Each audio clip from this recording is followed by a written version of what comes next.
So now we look at the details of the sweep line algorithm. The sweep line will have as an input a set of n line segments. We first do a bunch of initialization steps. We assume L represents our sweep line. We initialize its y coordinate to be plus infinity symbolically. Then we'll have an event queue, and the event queue will initially be populated by the top and the bottom endpoints of the line segments. For every line segment, we add two events, a top event and a bottom event. The coordinate of the top event is the y coordinate of its highest vertex, and the coordinate of the bottom is the lowest y coordinate of the lowest vertex of the line segment.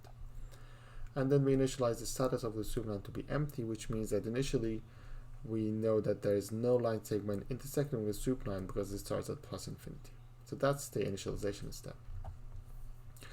Then we have a loop where we loop until the priority queue is empty. Remember that the priority queue starts by having all the top event points and all the bottom event points, which means that if the priority queue is empty, it must have been empty by after we have processed all the bottom event points.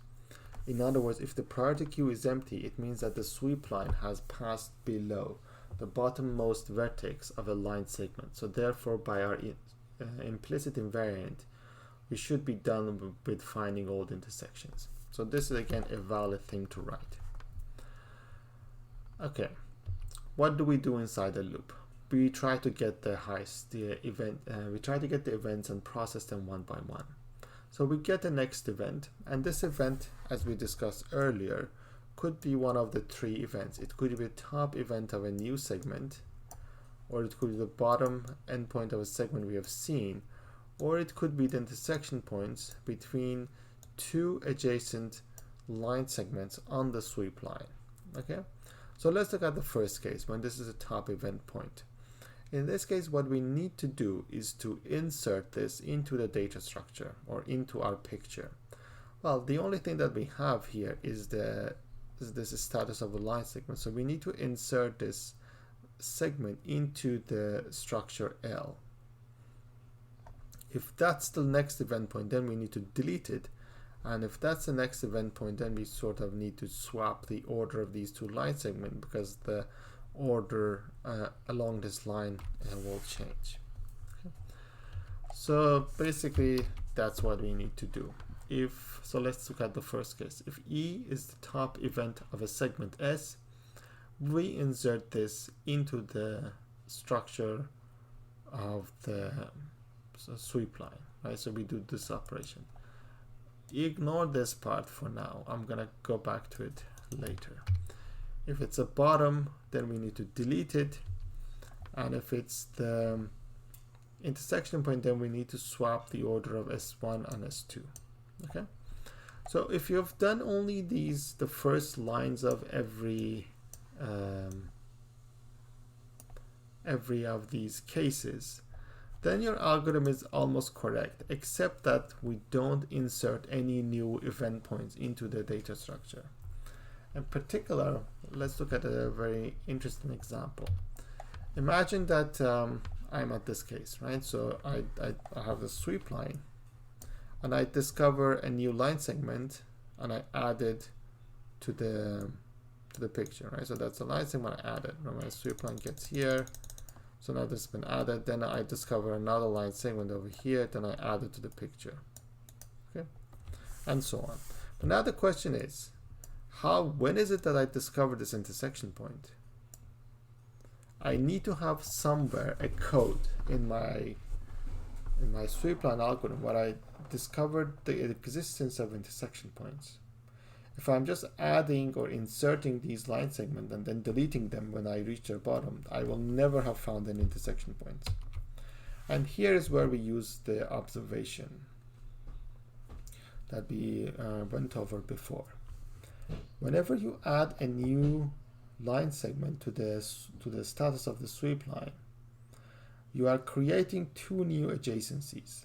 So here S and S.previous and the next line are newly adjacent pairs.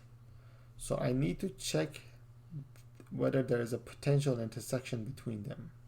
Yeah. So to understand this better, imagine the status of the sweep line when it was just above this line, when it was over here, right? So then the sweep line had this line segment and that line segment. They were adjacent. Once the sweep line goes to this red line over here, then the S has been inserted, but the S is now adjacent to this guy and also adjacent to this other guy. So let's give them names S1, S3.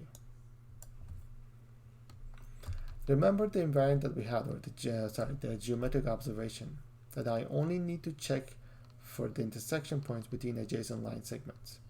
So therefore I need to check for the intersection between S and S3 and S and S1. If they intersect, then I add their intersection to the priority queue. So that add the intersection points of L previous and S, and the next segment and S to the priority queue. The deletion is simple or similar.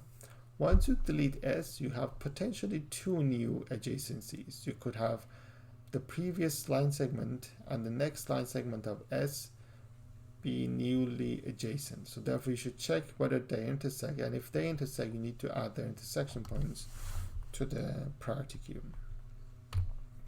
And finally, when you reach an intersection point as an event, then you need to do two extra checks. So imagine you have S1 and S2. So this was the order before. So we had previous S2. Oh, sorry. This is previous. Oh, sorry. This was after. This slide is for when after the swapping. Okay? So you have swapped the order of S1 and S2. So now you're in this position where the order is the previous to S2, S2, S1, and the next after S1. So now this is the new order. And here in this picture, we have two new adjacencies. You have previous to S2 and S2 are adjacent because before they were not, right? So like before, this guy and this guy were not adjacent, but now they are.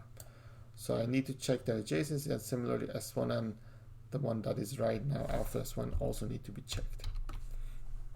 So we do that, we do this one, and we do this check, and if these two line segments intersect, we add them to the priority queue. And that is essentially the entire sweep line algorithm, except for this mysterious data structure that we haven't gone through. And if we do all these steps, then it is sort of clear that the sweep line algorithm is correct, in the sense that the priority queue is populated with correct events.